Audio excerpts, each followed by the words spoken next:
तो बच्चों आज हम वृत्त पढ़ेंगे।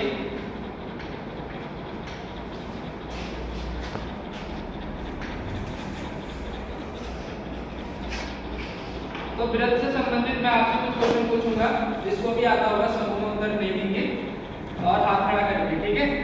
तो बताओ वृत्त का परिमाप क्या होता है?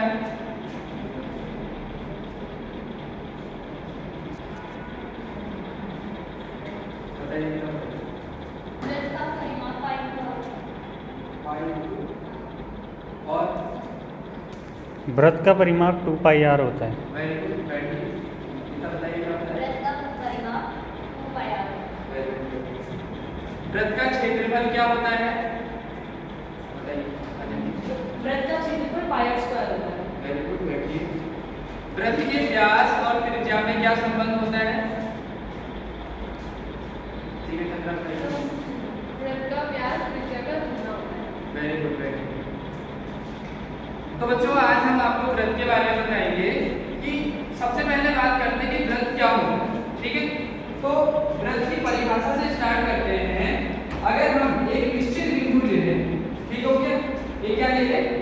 निश्चित बिंदु ले लें और उस निश्चित बिंदु से समान दूरी पर बहुत सारे बिंदु ले लें, यानी समान दूरी पर, जैसे यहाँ से इस बिंदु की दूरी, सभी बिंदु की दूरी क्या होनी चाहिए? समान ले लें। तो इन सभी बिंदुओं का जो बिंदु पथ कहलाएगा वो क्या कहलाएगा? आपका वृत्त। यानी एक निश्चित बिंदु से समान दूरी पर स्थित सभी बिंदुओं का बिंदु पथ क्या होगा? वृत्त। अब जो निश्चित बिंदु हमने लिया है, वो जो निश्चित बिंदु होगा आपका, वो उसकी उस वृत्त का क्या कहलाएगा? केंद्र। उस वृत्त का क्या कहलाएगा? केंद्र। और उस केंद्र से लेकर जो हमने पथ लिया है उस सारे बिंदुओं का, वहां तक की जो दूरी होगी उसे हम कहते हैं वृत्त की क्या? त्रिज्या। ये कौन सी क्या हो जाएगी? वृत्त की त्रिज्या। ठीक हो गया यहाँ तक कोई दिक्कत? यानी एक निश्चित बिंदु लिया मैंने और निश्चित बिंदु से समान दूरी पर बहुत सारे पॉइंट लिए, बहुत सारे बिंदु लिए, उन बिंदुओं का एक पथ लिया, वो पथ हमारे पास क्या कहलाएगा? वृत्त। और उस पथ को हम बोल सकते हैं एक और चीज, वृत्त की परिधि या फिर वृत्त की लंबाई। ठीक हो गया? इसको हम बोल सकते हैं वृत्त की क्या? परिधि या फिर वृत्त की लंबाई। अब अगर हम एक परिधि, ये वाली परिधि से अगर परिधि की दूरी हम ले लें तो कहां से जा रही है? उसके वृत्त के केंद्र से जा रही है, तो उसको हम बोलते हैं वृत्त का क्या? व्यास। उस हम वृत्त का क्या कहेंगे? व्यास। तो यहाँ से आपको पता चल रहा है कि जो केंद्र से लेकर हमने जो दूरी ली थी, परिधि थी, उसे हम क्या कह रहे थे? त्रिज्या। और परिधि से परिधि की दूरी जो केंद्र से होकर जा रही है, इस चीज को ध्यान से समझना कि परिधि से परिधि की दूरी जो कहां से होकर जा रही है? उसके केंद्र से होकर जा रही है, उसे हम बोलते हैं वृत्त का व्यास। तो वृत्त का व्यास जो है त्रिज्या का क्या हो रहा है? यहाँ पर दुगना। वृत्त का व्यास क्या हो रहा है? त्रिज्या का क्या है? ये दुगना है। तो और यहाँ से ऐसा भी बोल सकते हैं कि जो वृत्त की त्रिज्या का व्यास क्या है? आपकी आधी। ऐसी भी त्रिज्या हो सकती है, ऐसी भी त्रिज्या हो सकती है, कैसी भी त्रिज्या आप कह सकते हो। ठीक हो गया? अब पहले हम बात करते हैं वृत्त की परिधि की। अब इस परिधि का फॉर्मूला कैसे निकलता है, इसका सूत्र कैसे निकलता है? सबसे पहले एक चीज आपने पढ़ रखा होगा, पाई। पाई एक वर्ड होता है, ठीक हो गया? मैथमेटिकल टर्म होता है पाई। ठीक हो गया? तो पाई को कैसे डिफाइन करते हैं वृत्त में? पाई होता है आपका परिधि जो किसकी होगी? वृत्त की, और बट्टे क्या होगा उसका? व्यास। परिधि बट्टे क्या होगा उसका? व्यास। तो यहां से अगर मैं परिधि का फॉर्मूला निकालूंगा तो परिधि इक्वल टू क्या हो जाएगा? बताओ। परिधि इक्वल टू क्या हो जाएगा? व्यास इनटू पाई। ये डिवाइड में कहां जाएगा? इक्वल टू से मल्टीप्लाई में आ जाएगा, यानी व्यास इनटू पाई ले लो, पाई इनटू व्यास ले लो, बात एक ही। ठीक हो गया? व्यास को रिप्रेजेंट हम d से भी कर सकते हैं। व्यास को रिप्रेजेंट किससे कर सकते हैं? d। ठीक हो गया? तो अब इसको अगर व्यास को हम त्रिज्या के रूप में लिखेंगे तो व्यास को हम क्या लिख सकते हैं? बताओ त्रिज्या के फॉर्म में 2d। 2d दी त्रिज्या का क्या है? ये दुगना है ना। तो यानी व्यास को मैं लिख सकता हूं 2 into त्रिज्या। त्रिज्या को मैं रिप्रेजेंट कर सकता हूं r से। तो यहां से आप देख सकते हो कि वृत्त की परिधि का फॉर्मूला क्या निकल के आ गया आपका? 2 पाई r। ठीक हो गया? तो वृत्त की परिधि का फॉर्मूला क्या हो गया आपका? 2 पाई r। अब ये तो आपको समझ में आ गया होगा वृत्त की परिधि का फॉर्मूला क्या है 2 पाई r। अब हम बात करते हैं वृत्त के क्षेत्रफल के बारे में कि वृत्त का क्षेत्रफल वैसा आपने भी बताया कि वृत्त का क्षेत्रफल क्या होता है पाई r स्क्वायर। अब ये कैसे आता है इसको हम बताएंगे, ठीक हो गया? ये चीज आपको क्लियर है यहाँ तक? Yes sir. ठीक हो। इसमें एक चीज और बताते हैं। अब मैंने एक चीज आपको ये कहा कि वृत्त के परिधि से परिधि की दूरी जो केंद्र से होके जा रहा है उसको हम बोलते हैं वृत्त का क्या व्यास। लेकिन और भी तो दूरियां जाएंगी जो वृत्त की परिधि से परिधि की दूरी होगी, जैसे ये वाली दूरी आप कह सकते हैं ये यहां से लेकर यहां तक, ये तो परिधि से परिधि की दूरी है ना? लेकिन ये कहां से केंद्र से होकर नहीं जा रही, तो इसको हम बोलते हैं वृत्त की क्या जीवा। वृत्त की क्या कहते हैं इसको आप जीवा, समझ गए? वैसे व्यास भी वृत्त की क्या होती है जीवा होती है। तो हम ये भी कह सकते हैं कि जो व्यास होती है वो वृत्त की सबसे बड़ी जीवा होती है। व्यास क्या होती है वृत्त की सबसे बड़ी जीवा होती है। बाकी अगर आप जीवा की परिभाषा अगर बताओगे तो परिधि से परिधि की दूरी हम क्या कहेंगे उसका व्यास कहेंगे। लेकिन अगर ये आ गया कि परिधि से परिधि की दूरी जो केंद्र से होके जा रही है तो उसे हम क्या कहेंगे वृत्त का व्यास कहेंगे। ठीक हो गया? यहां तक कोई दिक्कत? ठीक हो। अब हम इसके बाद वृत्त के क्षेत्रफल के बारे में पढ़ते हैं कि वृत्त का क्षेत्रफल कहां से आता है कैसे आता है। ठीक हो गया? बाकी वृत्त के क्षेत्रफल तो आपको पता ही क्या होता है वृत्त का क्षेत्रफल पाई r स्क्वायर। अब जैसे मान के चलो मैं एक वृत्त बना, ये मैंने एक वृत्त बनाया, ठीक। अब इसके अंदर में बहुत सारे वृत्त बनाता हूं इसी से लेकर, मतलब इस टाइप से बहुत सारे वृत्त बन सकते हैं ना, ऐसे करके ऐसे करके बहुत सारे वृत्त। ये अब इमेजिनेशन कर लेते हैं। ये मैंने बहुत सारे क्या बना दिए यहाँ पर वृत्त बना दिए, इसका सेंटर आ गया केंद्र, ठीक। यहाँ पे कोई दिक्कत? इसके अंदर बहुत सारे वृत्त होंगे, ठीक हो गया? अब क्या करेंगे हम यहाँ से मान लो इसको हम काट देंगे इतना, कहाँ से उसके सेंटर तक क्या कर रहे हैं काट। अब इमेजिनेशन करो आप, मैंने जैसे ही वृत्त को यहाँ से काटा बीचों बीच, बहुत सारे वृत्त हैं यहाँ पर, मैंने बीचों बीच से काट दिया तो इसका मतलब जो बाहरी वाली लेयर है अगर आप इसको खींचोगे ऐसे तो इस टाइप से सीधी हो जाएगी, होगी होगी। अब जो बाहर वाली लेयर है पूरी जो बाहर जो बना है उसे हम क्या कह रहे हैं वृत्त की परिधि तो कह रहे हैं, तो इसकी वैल्यू क्या होगी आपकी 2 पाई r होगी। ऐसे दूसरा वाला भी कटा होगा अंदर वाला, ये लेकिन पहले वाले से छोटा होगा, यानी इसकी जो हाइट होगी वो क्या होगी इस प्रकार से इतनी होगी, छोटी होगी इससे थोड़ी सी, है ना? ऐसे तीसरा वाला कटा होगा वो और छोटा होगा इससे। ऐसे करते करते छोटे छोटे करते इस प्रकार का एक क्या बन जाएगा सिस्टम बन जाएगा, ठीक है? ये चीज आपको इमेजिनेशन करना है, ठीक। और आगे भी यानी एक तरीके से ये बन रहा है आपका एक इस तरीके से एक ट्रायंगल शेप का बन रहा है, एक छोटा सा, इसको सेंटर कहते हैं। ये सबकी हाइट एक दूसरे से क्या होती रहेगी छोटी छोटी होती रहेगी, ठीक।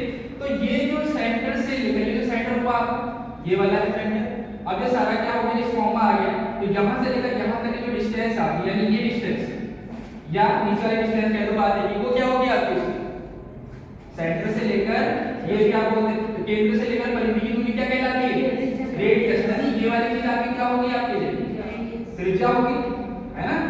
इसको मैं आगे रिप्रेजेंट कर सकता हूं। अब बाकी जो ये बाहर वाली लेयर थी आपकी, ये बाहर वाला सिस्टम था पूरा, ये वृत्त क्या है परिधि, यानी ये आपकी वृत्त क्या हो जाएगी आपकी परिधि, जिसको हम क्या कह सकते हैं 2 पाई r कह सकते हैं।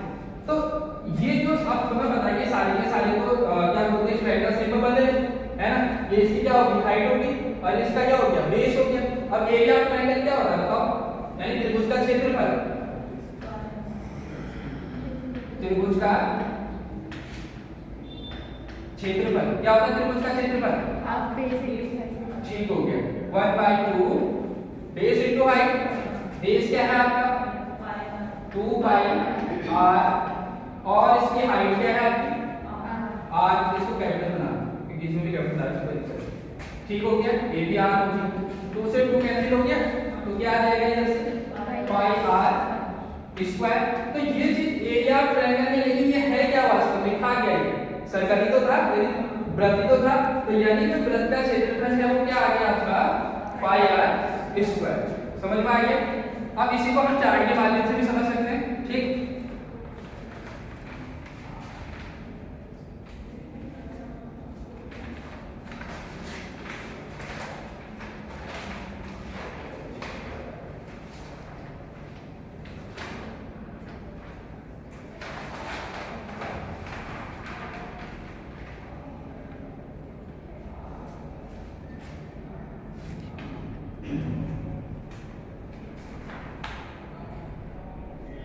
इस दिक्कत को पूछ सकते हो आप।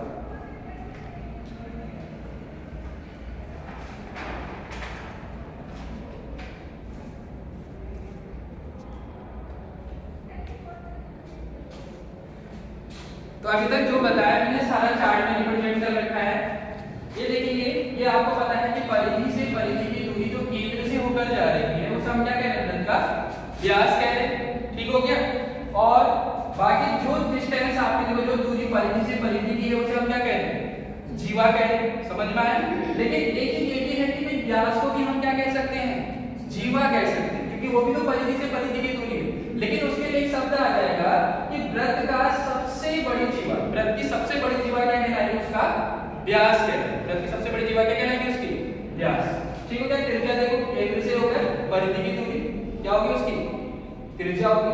अब ये चीज अभी जो मैंने आपको बताया कि एक सर्कल है जिसका एरिया निकालने के लिए पहले सर्कल बनाया, जिसके अंदर बहुत सारे सर्कल है, बीच में से इसको हमने क्या कर दिया, कट कर दिया, तो एक ट्रायंगल शेप का बना। ठीक हो गया। उसके बाद ये इसका क्या हो गया, 2 पाई r, जो इस वृत्त की क्या हो गया, परिधि हो जाएगी। ठीक है। और उसके बाद इसका क्षेत्रफल, यानी वृत्त का क्षेत्रफल ही त्रिभुज के क्षेत्रफल के इक्वल होगा। त्रिभुज का क्षेत्रफल जो ABC आपका है ना, और उसका क्षेत्रफल क्या होता है, 1/2 बेस इनटू हाइट, यानी आधार गुणा ऊंचाई। आधार आपका क्या है, 2 पाई r, और ऊंचाई क्या है आपकी, उसकी त्रिज्या यानी r, तो 2 से 2 कैंसिल हो गया, पाई r स्क्वायर। बाकी वृत्त का क्षेत्रफल पाई r स्क्वायर हो गया, और परिधि आपका 2 पाई r होगा। ये कैसे आया वो मैंने आपको पहले कर रखा है, बताया। ठीक होगी, समझ में आ गया है?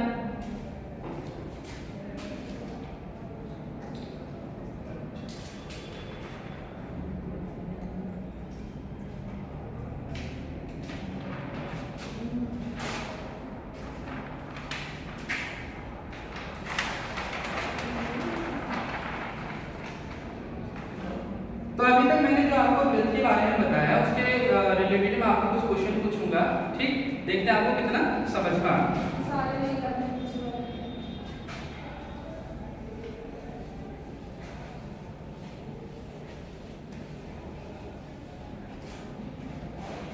तो मुझे बताओ, वृत्त की सबसे बड़ी जीवा क्या कहलाती है? चलो वृत्त की सबसे बड़ी जीवा व्यास है। वेरी गुड, बैठिए। वृत्त की परिधि से परिधि की दूरी क्या कहलाएगी?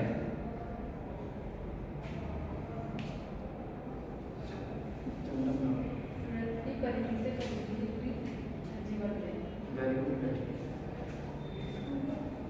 इसकी वीडियो का टाइमिंग है जो का टाइम ज्यादा था, समझा टाइम ज्यादा मेरे को देना वो इसमें। अच्छा एक बताओ, मुझे क्या गड़बड़ लगा, मैंने पता जब आपने अपने बोर्ड पे सर्कल बनाया हमारे लिए, तो वो सर्कल आपने सही, वो सर्कल थोड़ा टेढ़ा था, चलो कोई बात नहीं, वो भी, पर आपने उस सर्कल के अकॉर्डिंग फिर सेंटर के उस अकॉर्डिंग लगाना चाहिए था ना।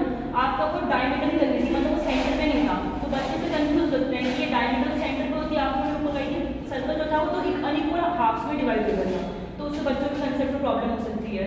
बाकी आपने जो चार्ट में लिखा था वो मुझे बहुत छोटा लगा, मैं यहाँ के करके मुझे सब देखना पड़ता है कि 2 पाई तो अपने फॉर्मूला डिराइव किया था, वो आपका गड़बड़ था। और आपने ये जो पॉइंटर पढ़ा था वो भी शायद रॉन्ग है, इसे पता अच्छा, किससे पढ़ी? उस पास है दीवार। उस साइड बोर्ड के सामने और फेस बच्चों के साइड पर। अच्छा, ऐसे नहीं, करके। उधर साइड से उस साइड से। तो उधर साइड। हां, उधर साइड। और चार्ट को खोलने में आपको थोड़ी सी टाइम लगा। हाँ, तो आपने घर से मैनेज करके आए। और जब स्टार्टिंग में लिख देते थे बिल्कुल सीधे खड़े थे, उधर ही देख के सब देखा, पीछे नहीं देखा। उसके बाद जब बाद में वो करा समझाया तब तो सही समझाया था, इधर देख के। बाकी टेस्टर एक बार में हाथ में लिया, लिखते रहे टेस्टर हाथ में खाई थी। और लेकिन आपने एक्सप्लेन बहुत अच्छा कराया, और मतलब pointer डिराइव कराया फॉर्मूला, पढ़ाया। तो ये मुझे बहुत अच्छा लगा कि बच्चों को कंसेप्ट आप स्ट्रॉन्ग करने पर फोकस करें। पढ़ाया बहुत अच्छा, वो सबको समझ में आया। पॉइंटर कर रहा हाथ में था, चार मिटाया भी तुमने राइट हैंड से मिटाया। पूरा बताइए। जो आपने स्टार्टिंग में क्वेश्चन पूछे वो मुझे मतलब थोड़े ठीक नहीं लगे, क्योंकि अगर आप वृत्त पहले पढ़ा रहे हो तो आप उसकी त्रिज्या भी बता रहे हो, व्यास भी बता रहे हो, तो उससे पहले बच्चों को उसके फॉर्मूले कैसे पता होंगे?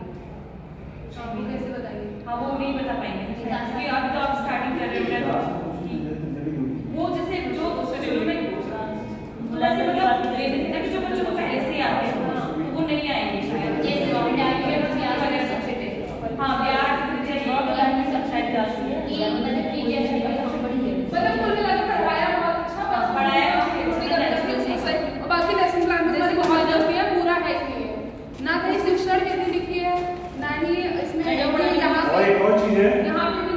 जो इनने यहाँ बॉर्डर बनाया एग्जैक्टली वही वहाँ हाँ, बना वही कुछ same अलग था। है नहीं उसमें इसीलिए यहाँ फॉर्मूला जितना हम लिखा ना यहाँ पे दोनों बनाए वहाँ पे दोनों बनाए जो आपने यहाँ लिखा वो वहाँ लिख दिया कुछ अलग है नहीं